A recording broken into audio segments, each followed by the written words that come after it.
Os presento a Arlet Flores, de gerente Sigma Ventures, a Mamsel Torres, Tech Innovation Director de Avinbev in Modelo, y Alejandro Guzmán, director de Estrategia y Crecimiento en Grupo Arancia. Un placer.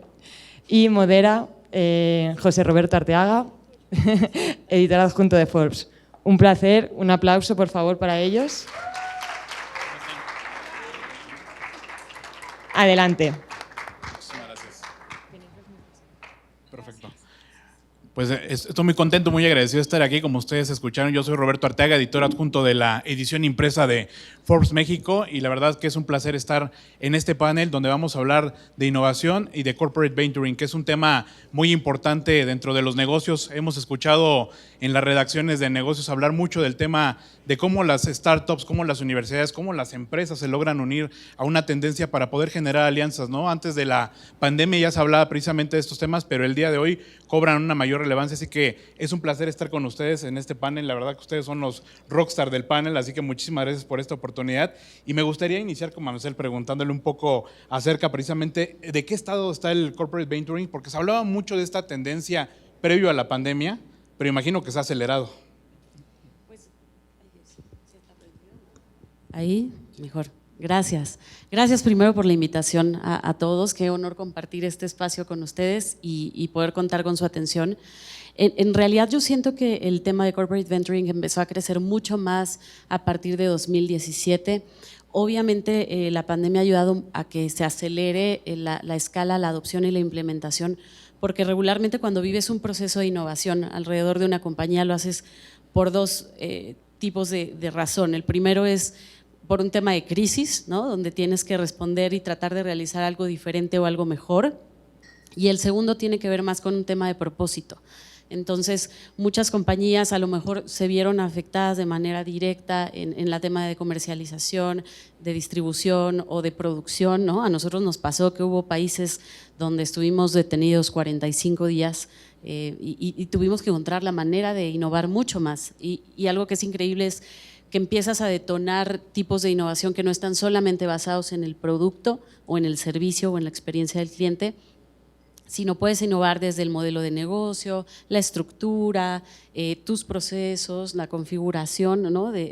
Incluso del primer propósito, el why de la compañía. Entonces, bueno, definitivamente yo creo que el tema de pandemia aceleró todo y más acompañándolo de tecnologías emergentes. Además, pareciera que la palabra del juego para cualquier empresa es innovación, ¿no? Al final de cuentas, el poder hacer innovaciones dentro de los procesos ayuda muchísimo. Arlet, me gustaría preguntarte en este tema, ¿qué es lo que ustedes han encontrado precisamente en esta tendencia para poder aprovecharla y trabajar con las startups, con las compañías? Sí, muchas gracias y muchas gracias por la invitación a Kilómetro Cero. Nosotros hemos encontrado en el ecosistema emprendedor un gran partner. Creo que es el secreto para llegar a innovación más rápido, llegar a procesos más eficientes, a una colaboración. Actualmente el mundo se está moviendo muy rápido, hay muchas necesidades, muchas oportunidades y creo que nadie va a llegar a la carrera ganadora solo. Los corporativos hemos entendido eso muy bien. Creo que tenemos mucho que aportarle al ecosistema emprendedor, así como los emprendedores tienen mucho que aportarnos a nosotros, y la base de esto es la colaboración y sobre todo pensando y basado en el consumidor. Y al final todos tenemos ese objetivo de cómo mejorar el planeta, cómo llegar mejor a nuestro consumidor, y creo que la experiencia de un corporativo como Sigma o como los que están aquí presentes como Grupo Modelo, junto con los emprendedores que traen todo este drive, toda la innovación, podemos crear innovación y cosas muy, muy interesantes. Y además ahorita que hablaban precisamente de buscar soluciones, también las startups viven un momento muy importante, ¿no? Que es precisamente, se ha hablado mucho del invierno de las startups, las inversiones que cada vez escasean más, pero en este contexto hemos visto que las empresas han propuesto excelentes iniciativas, pero el tema del financiamiento cobra una relevancia importante, y ahí también es importante la sostenibilidad que le puede dar una compañía que a lo largo de la historia pues ha tenido una experiencia muy grande. Y en ese sentido me gustaría preguntarle a Alejandro, ¿cómo ha sido para ustedes la experiencia? ¿Cómo ve precisamente este panorama retador para las startups y lo que pueden dar las compañías a este tipo de nuevas empresas? Claro, bueno, buenos días a todas y a todos. A ver, para empezar, me gustaría primero enfatizar que es una gran fortuna que hemos tenido de que ahora las startups y particularmente este esfuerzo que está haciendo Kilómetro Cero y Food Talks esté enfocado más a un sector de alimentación, es decir, de food tech o de startups enfocadas en food tech, porque hace muchos años hablar de una startup era hablar de tecnologías de información exclusivamente. Y eso es algo que dejaba o marginaba de alguna manera a muchos otros sectores, cuando en realidad, y lo hemos visto porque buena parte de las y los ponentes han comentado que los retos que estamos enfrentando son enormes, ¿no? Nada menos decía Miguel hace unos minutos que en el 2050 seremos 10,000 millones de personas. Eso significa entre un 35 y 40% más de población en algunos veintitantos años. Imagínense la cantidad de retos que eso va a significar por pues, todos los temas de contaminación de tierra, de agua, de aire, etcétera, etcétera. Entonces, primero lo que quiero enfatizar es que es grandioso que tengamos un esfuerzo o muchos esfuerzos enfocados a mejorar temas de sostenibilidad del sector alimentario. Ahora bien, en ese, digamos, enfocándonos ya en el sector específico de FoodTech, las compañías más institucionales, pues tenemos una enorme responsabilidad y obligación, porque si solamente nos enfocamos a resolver los problemas que tenemos en el interior de las empresas, estaríamos de alguna manera limitando también las aportaciones a buscar esa sostenibilidad del sector alimentario. Empresas, por ejemplo, el Grupo Arancia está cumpliendo 97 años de existencia, pero Sigma, Modelo y muchas de las empresas que estamos aquí, pues evidentemente tenemos demasiada responsabilidad y de ahí que tenemos que abrirnos a procesos de innovación abierta, entender en dónde están las tendencias, los pensamientos, los esfuerzos para resolver los grandes problemas de la alimentación. Y ahí hay muchísimo trabajo pues, que cada uno de nosotros hemos hecho, ¿no? Como para arrancar esta primera parte del panel. Es bien interesante esta parte, Alejandro, como hacías este recuento de lo que se ha visto en el mercado, las necesidades que tenían. Hace unos días llegaba muy emocionado uno de los colaboradores de Forbes y nos decía, oigan, están haciéndose cosas muy interesantes ahora con los alimentos, hay empresas que hasta empiezan a decir que van a imprimir alimentos en 3D porque la falta de agua ha sido un elemento crucial. Y de repente alguien le interrumpía en la redacción y le decía, oye, pero hay un tema muy importante, ¿cómo hacer para que no pierda el sabor? ¿Cómo hacer para que no se pierdan las características de los alimentos? Es decir, el hecho de hablar de tecnología y de innovación en el mercado de los alimentos pareciera que es una cosa sencilla por la historia, pero realmente frente a los retos que se están tomando hoy en día es un elemento mucho más complejo. En esta parte me gustaría también preguntar precisamente a Mamsel, ¿cómo ha sido la experiencia desde AVINBEV para trabajar con las startups? Siempre despierta este interés de qué es lo que se trabaja cuando están ustedes en conjunto con estas compañías nacientes. La verdad es que es un proceso que nos enamora, nos apasiona y nos emociona, porque hemos encontrado que, como bien decía Arlet, podemos aportarnos mucho el uno al otro, ¿no? Y empiezas a cambiar el mindset, pasar de un tema solo de un mundo competitivo, ¿no? Más cuando vienes de una cultura corporativa muy meritocrática y demasiado enfocada en performance, pues a un mundo mucho más colaborativo, donde entiendes, ok, si todos vamos por una mentalidad mucho más abundante, entonces los procesos de creación mental se vuelven ricos, ¿no? y generas más inteligencia colectiva. Entonces creo que para nosotros ha sido increíble poder entender cómo trabajar la innovación abierta, pero también la innovación desde el interior, y luego conectando o co-creando, ¿no? Con estas grandes startups. Hemos tenido la fortuna de correr ya más de 50 pilotos con algunas de ellas, de trabajar con algunas otras que son hoy startups unicorns ya también, y sobre todo entender que parte de la cultura es innovación, no es solo chamba de un departamento, ¿no? Es un estado mental bajo el cual reaccionas y accionas al interior de toda tu compañía desde cualquiera de las posiciones que se den y que estén activas. Entonces eso nos ayuda mucho a poder apalancar y a poder como potencializar todo lo que pueda venir. Y trabajamos mucho con todas las áreas de negocio. Al inicio nosotros nos describíamos como una startup al interior de la compañía. Nos tocaba ir y hacer un elevator pitch, ¿no? Te encontrabas al CEO y era, oye, ¿qué te parece si te traigo esto? Y tocabas puerta y de repente tú fondeabas como un poco la parte de family and friends, ¿no? Ahora ya ha evolucionado a un nivel en el que incluso es un tema de coinversión. Innovación pone una parte del presupuesto y del esfuerzo, las áreas funcionales ponen otra y nos definimos divertidamente como un Tinder match al interior de la compañía entre las oportunidades de negocio y lo que podemos ofrecer gracias a la colaboración externa también. Mamsel, ¿hay alguna empresa que te gustaría destacar en la colaboración, a lo mejor por alguna enseñanza que les dejó en este proceso? Tenemos un caso reciente con una startup que se llama Multiplásticos Internacionales de México, donde decíamos, ok, ¿cómo podemos entrar más al tema de Green Logistics, ¿no? Por ejemplo? Tenemos los camiones de reparto a nivel de T2, que son los que llegan con las tienditas de abarrotes y demás a descargar el producto, pero la infraestructura interna regularmente es de aluminio o acero, lo cual hace que sea muy pesado, que el consumo de combustible también sea más alto y que el producto incluso se dañe, ¿no? Por el golpeteo. Hay una parte importante de merma en el producto.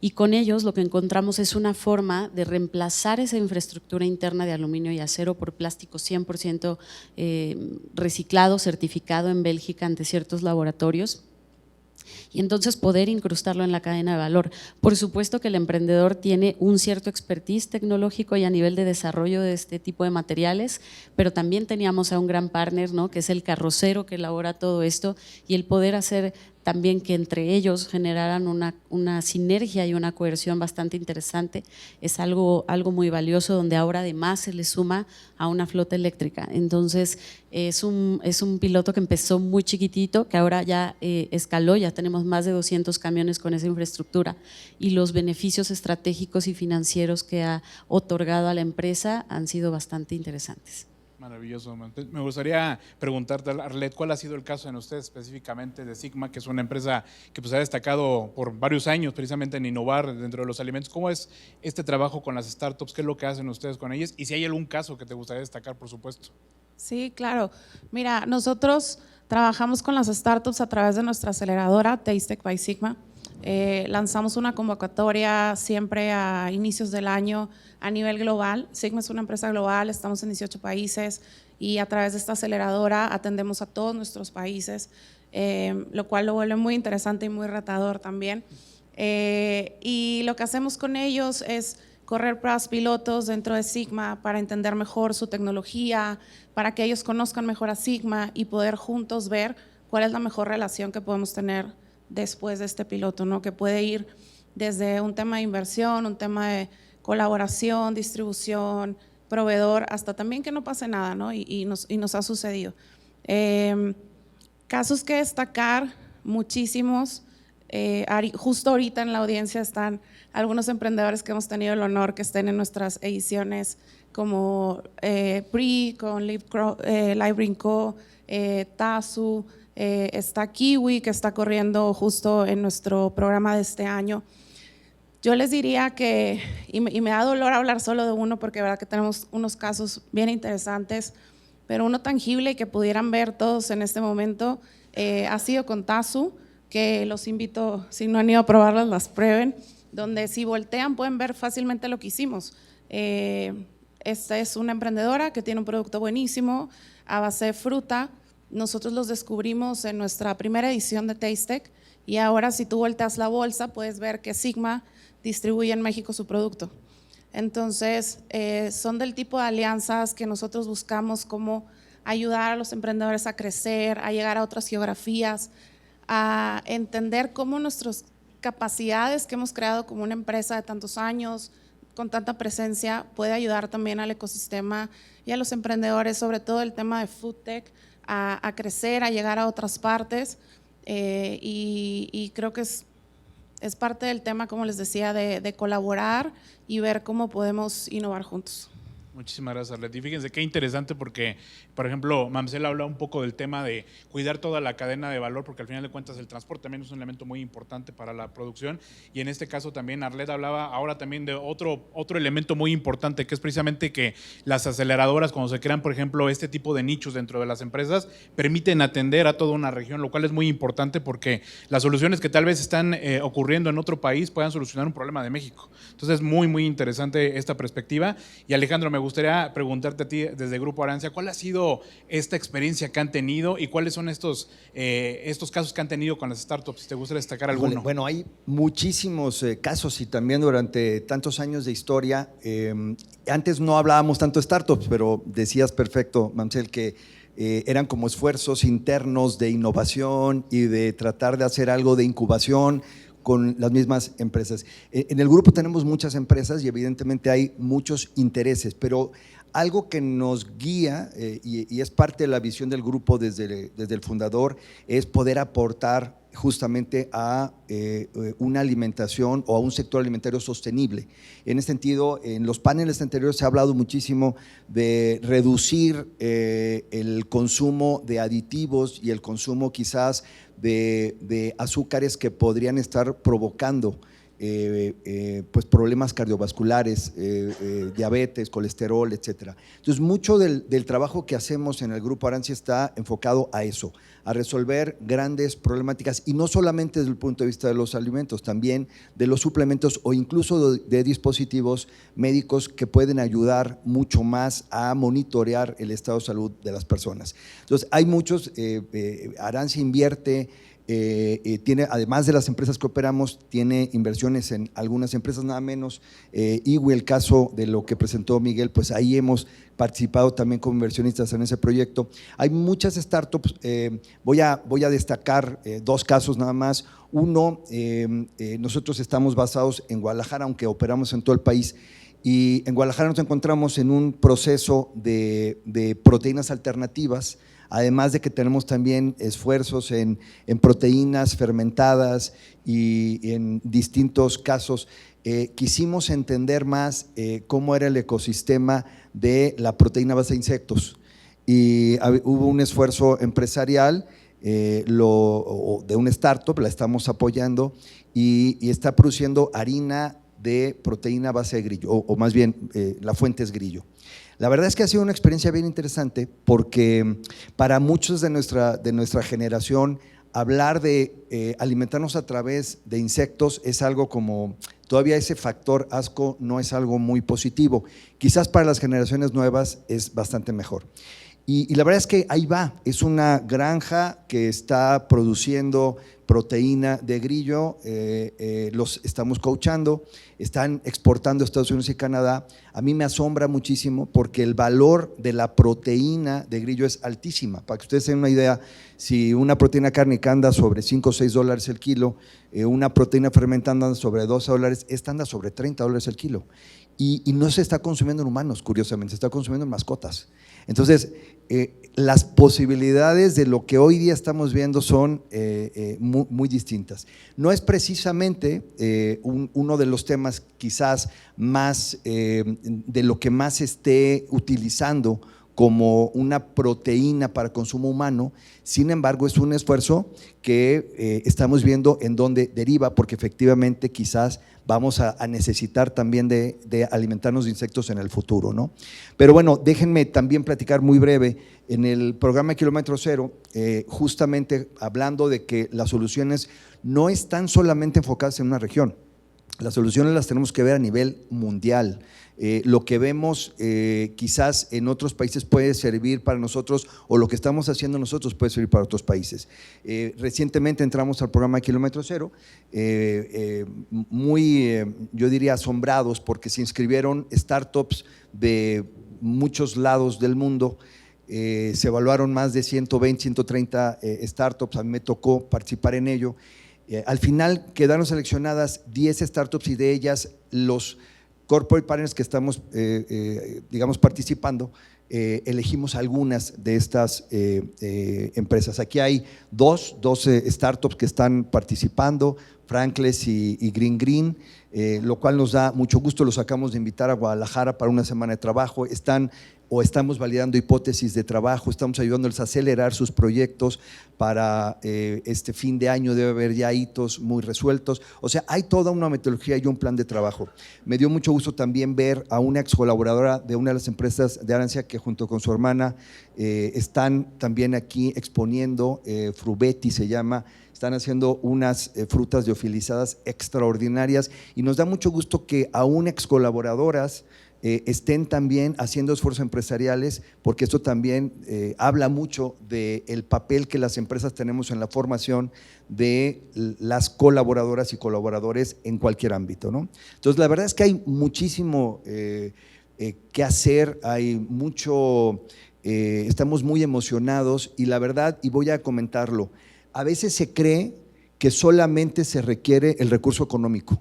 Y evidentemente es una parte, y es una parte muy importante, pero no es solamente el recurso económico. Se requiere el coacheo, se requiere el tiempo, las horas de gente experimentada en las empresas para poder dedicarles, a veces cambiarles una idea en el modelo de negocio es todo en el futuro o en el éxito del proyecto. A veces el poderles explicar a las y los emprendedores que puedan evitar ciertos errores que nosotros ya cometimos puede ser el éxito de ese emprendimiento también. Entonces, se requieren no solamente temas de recursos económicos, se requiere también mucha atención personal, compartir, que vivan con nosotros, que vivamos más sus esfuerzos y creo que eso contribuye mucho más al éxito también. Qué importante esta parte, Alejandro, porque sí se habla mucho, por ejemplo, ahora cuando hablamos de startups, de las inversiones que se realizan, por ejemplo, en fintech, en otras compañías, pero muchos de los emprendedores, de hecho, nos han expresado en diferentes ocasiones que uno de los elementos que viene a poner sobre la mesa ahora sí, literalmente es el tema de la alimentación, ¿no? Porque las food tech tendrán un papel muy importante y ya lo tienen, ¿no? 51,000 millones de dólares fue lo que captaron el año pasado precisamente en fondos y parte de esta inversión fue el 10% por parte de corporativos, así que no es poca cosa. Y en este sentido me gustaría preguntarles cuáles son estos elementos que ustedes están buscando en estas compañías, es decir, para seleccionarlas, para poder trabajar con ellas, ¿qué están viendo ustedes? Y cómo potenciar estos elementos dentro de las compañías. El tema de las inversiones, lo comentaba Alejandro, no solamente es invertir, sino coachar. En este programa de Kilómetro Cero, en donde se eligen 10 empresas, han hecho un gran trabajo. ¿Cómo se trabaja con esas compañías? Mamsel, ¿cómo se trabaja? Pues yo creo que primero nace todo desde tener mucha empatía con ellos, ¿no? Y entender que los niveles de fondeo son bien diferentes, los niveles de agilidad en la forma de trabajo también lo son. A veces desde el número de personas puedes trabajar con empresas que a lo mejor empiezan siendo 3 y después de ciertos proyectos contigo crecen a 30, ¿no? Nos ha pasado con algunas otras. Pero también entendiendo cómo les puedes aportar valor y creo que es justo viviendo las mismas metodologías de innovación, ¿no? Si nosotros hablamos de trabajar con Design Thinking o con Lean Startup y demás, ¿cómo lo empiezas a aplicar desde acá? Y entender que no puedes tratar a todos los emprendedores o a todas las universidades o a todas, ¿no? las personas que colaboran contigo de la misma manera.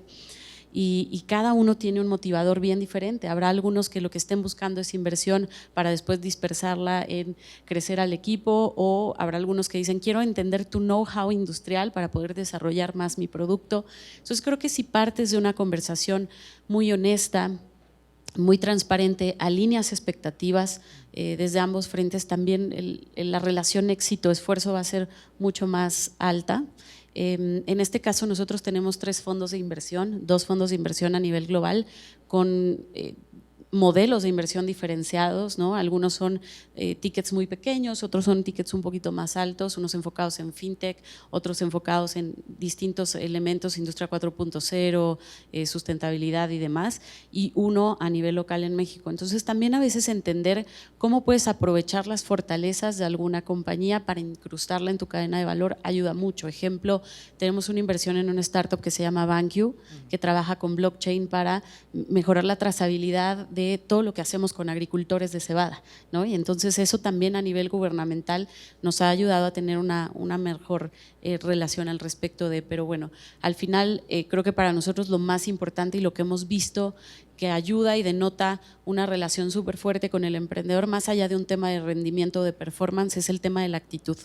O sea, si tienes un buen founder, un buen equipo que lo soporte, se van a poder co-crear muchísimas cosas. Y además este aspecto, ¿no? De que las startups también eligen qué es lo que quieren aprender de las compañías. Ya no solamente es el monto de inversión que le puede ofrecer la empresa, sino en qué hacen precisamente sentido sus acciones, ¿no? Les aportas conocimiento a través de cualquiera de tus stakeholders internos o pueden pivotear también, ¿no? Sí, y decir, claro. oye, gracias, yo no había visto que esto era un potencial de mercado nuevo y vamos a apostarle allá. Entonces sí. Muchísimas gracias. Arlet, ¿cuáles son los criterios que ustedes están siguiendo precisamente para ir a la búsqueda de estas startups? ¿Qué es lo que están viendo ustedes? ¿Qué elementos? Mira, no es fácil tener esos elementos y creo que no son elementos que están escritos en piedra, no hay una fórmula perfecta. La empresa va evolucionando, creo que cada año van cambiando, pero nosotros, por ejemplo, en la aceleradora, en estas 3 ediciones que llevamos de Tastech, tenemos más de 900 startups que se han acercado a nosotros. Seleccionar con cuáles vamos a trabajar es la parte más difícil de todo. Y un criterio muy importante que tomamos en cuenta es qué les podemos aportar nosotros como compañía a esas startups. Y es el mismo criterio que tomamos cuando invertimos. A nosotros nos gusta invertir por un tema estratégico más que financiero.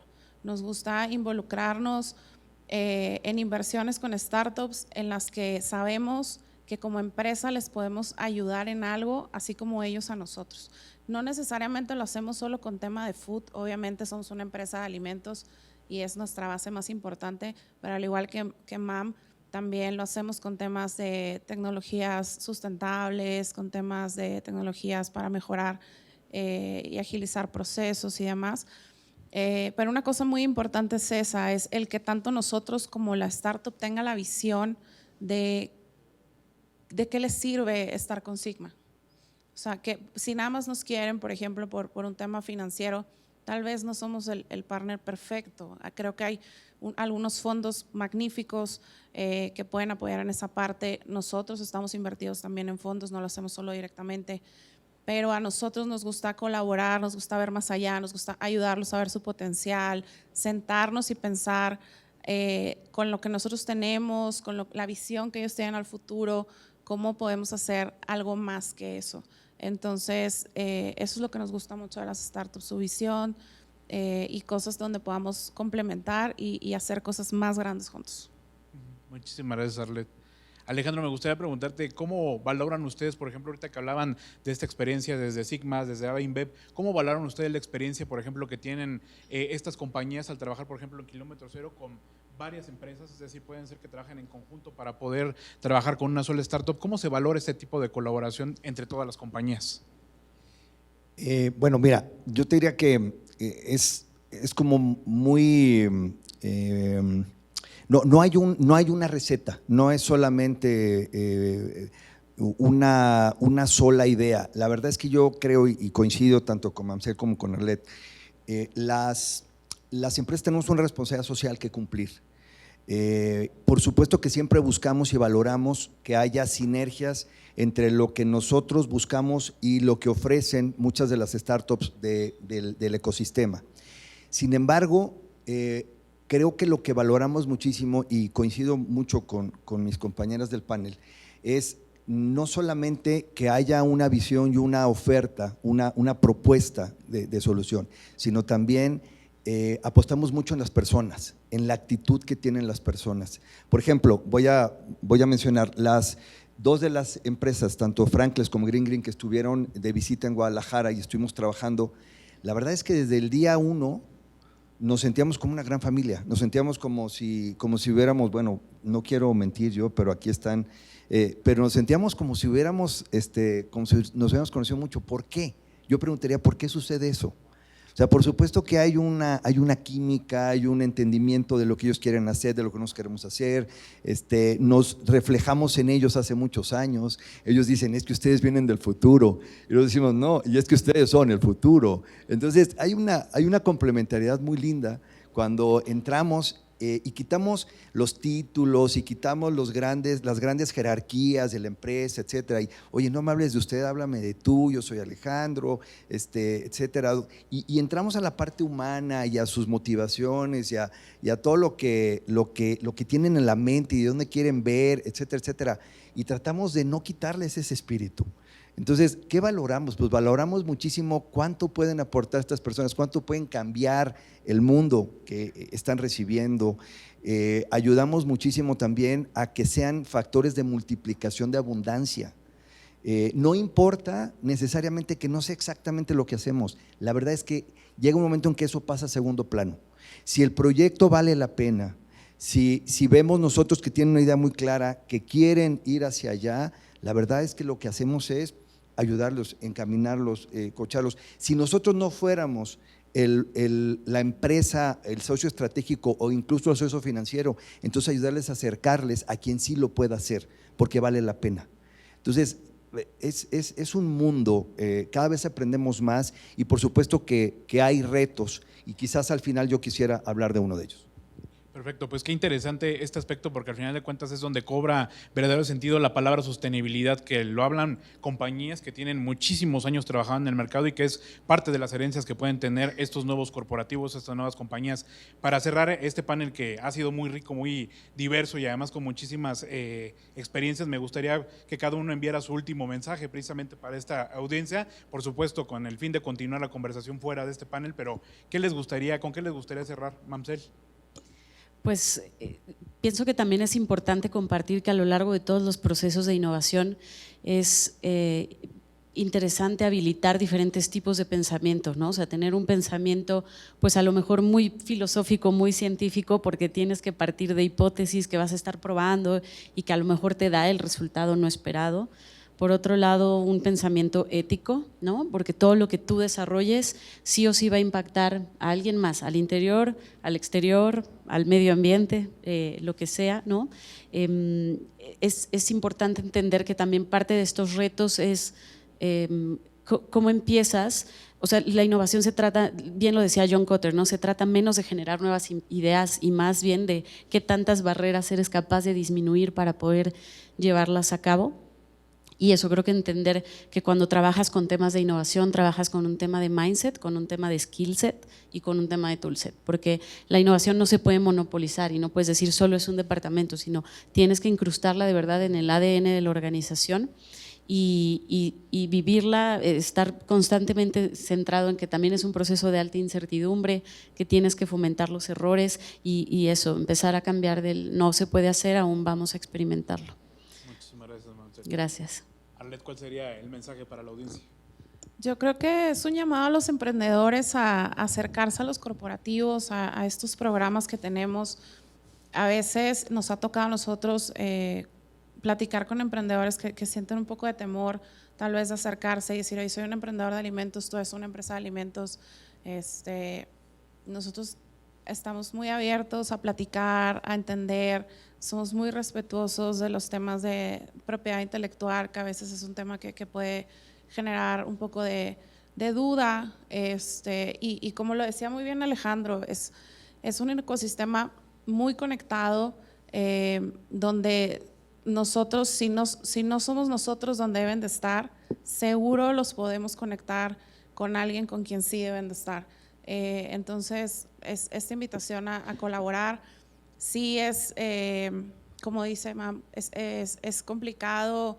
A veces en organizaciones tan grandes el tema de la innovación tiene que ser algo desde el ADN, es algo central, es algo en que creo que muchos corporativos y definitivamente los que estamos sentados aquí ya llevamos un avance trabajando en esto. Entonces, aprovéchenlo, conózcanos y a nosotros encantados de escuchar nuevas ideas.